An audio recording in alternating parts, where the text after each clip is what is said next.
what I wanted to share was the contrast between the like the nursing care that I received on the labor and delivery unit from my first pregnancy at the beginning of the pandemic to the baby that I just delivered. And like one of the things that my husband and I had noticed was during my first delivery, like the healthcare providers were really like minimally in the room. The nurse was really only coming in like every 4 hours to do the assessment, or if she needed to readjust like the fetal heart rate monitor, and wasn't really, it seemed like she was just kind of trying to minimize the time that she was in the room with us.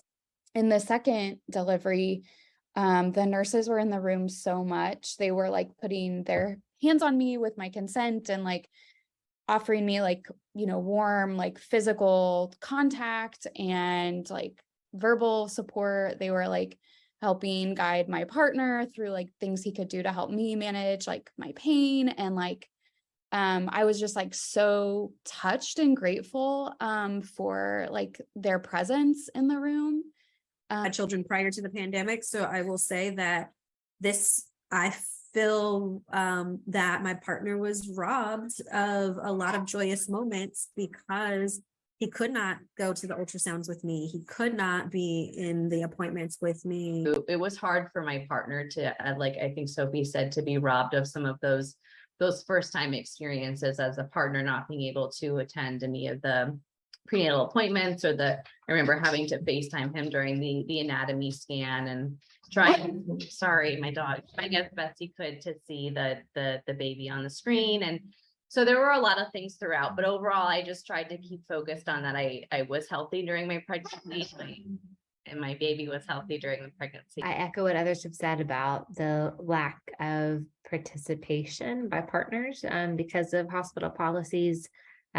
We actually, during our anatomy scan, they told me I wasn't allowed to like videotape it or FaceTime or anything like that.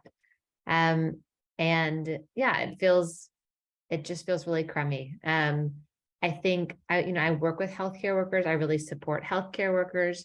But by, a year into the pandemic, when we were doing this pregnancy, there was definitely burnout that was happening. And it was isolating for sure. The Ronald McDonald House was closed due to COVID.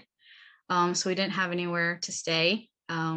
At first, when she was in the level 3 NICU, we were driving home. It was like an hour and a half back to our house, and we would drive home every day.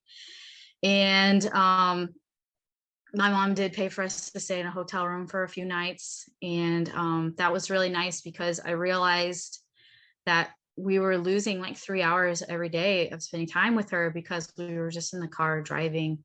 And, I hope that if this ever happens again, that places like the Ronald McDonald House are able to do something for families, because I understand that they didn't want people to catch COVID from in the house. I mean, that would be terrible, but we need those services. There's a reason that, these places exist.